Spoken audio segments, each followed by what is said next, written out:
Deciding when it's the right time to end something is not easy. PlayStation's first-party IP are typically developed with the intent that they will become multi-entry franchises. When so much time is spent on the creation of new worlds, casts of characters, and new ways to push their respective engines to their limits, sequels become an inevitability. Games that exist as standalone experiences are becoming less and less of a chosen strategy in the AAA space. People love sequels. If you fall in love with a world and its characters, it's natural to want to spend more time in that space. The industry has recognized this. As a result, the mass push for multimedia content fast approaches for many of gaming's most standout titles. Regardless of this medium being in such an ever-changing time, it's becoming more important than ever that studios recognize when it's time to close the curtains on a good thing. In the case of The Last of Us, it's not quite that time. The Last of Us Part 1 has the most dissected ending of any game in PlayStation's first-party history. It was never designed with definite intent to make a Part 2. The journey of Joel and Ellie is one that's wrapped up in uncertainty. Some preferred a world where the ominous nature of Ellie's understanding of her reality was left alone. Her relationship with Joel is full of complexities. It wasn't so open-ended where everything is entirely up to your interpretation. If it was to continue, it was just vague enough where it could have only gone a small number of ways. It's in that where the ending is so loved. You really only get to land on one of two sides. Either Ellie knew Joel was lying to her, or she didn't. The best part was that you could very effectively argue either point. Due to Naughty Dog's leading tech in motion capture and character animation combined with excellent performances, you really get to dissect every detail. The overall body language, the small nuances and facial expressions, and the cadence in Ellie's voice as she delivers a single word. Okay. Ellie was written as an intelligent person who begins her life in a pandemic, thus growing up in a world where you have to constantly question everything. In the final exchange of the game, despite everything her and Joel had been through and the things they had done, a single statement is what provoked the most uncertainty in her mind. I swear. Everyone who played The Last of Us and was in any way moved by it then had their own uncertainty. Will this continue?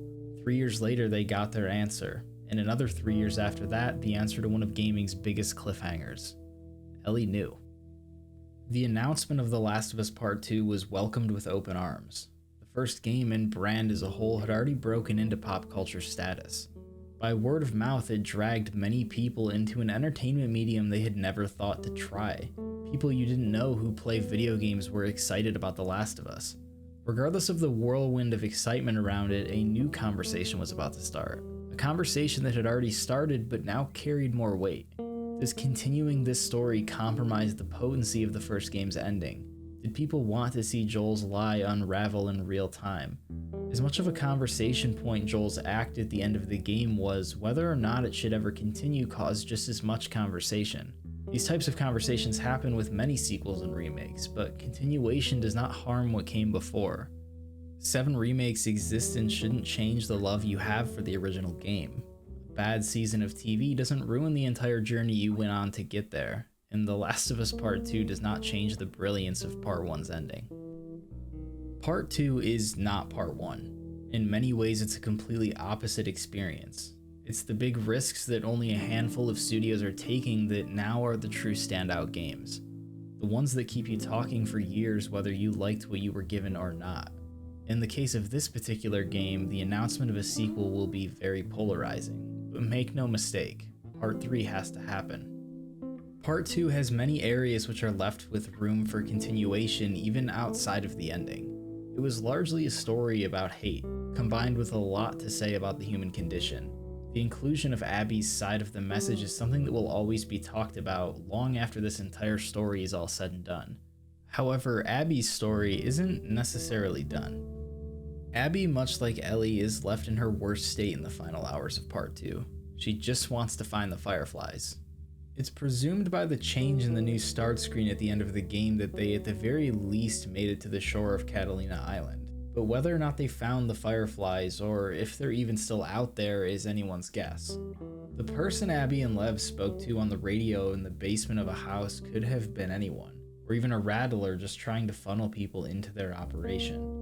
Abby's drive to join the Fireflies is very open-ended and could stand to be explored further should they choose to try and do a dual perspective approach in Part 3. The Fireflies in general should inevitably be a pillar that make up Part 3's structure whether Abby returns or not, as Ellie still has very relevant motives to seek them out. The thing about the ending of The Last of Us Part 2 is that within the world it takes place in, it could very well be a tonally fitting ending. Not every story needs to have a happy ending. Sometimes something brutally realistic can punch even harder than the emotional highs of seeing your favorite character go on to live an ideal life. Ellie reaped exactly what she sowed, and the writers didn't bail her out. It's incredibly important that we have stories like these to make you weigh the cons of the darker parts of life, and the paths you can end up on to get there.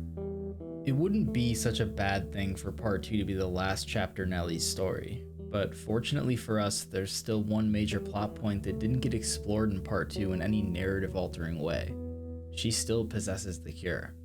It's made clear that the world in The Last of Us is one that cannot be saved. Time and time again in Part 2, in violent and visceral ways, we are shown that there are mere slivers of hope for normalcy. Some have achieved it to varying degrees, and some continue to fall deeper and deeper into darkness. Ellie is left with almost everything that's important to her severed.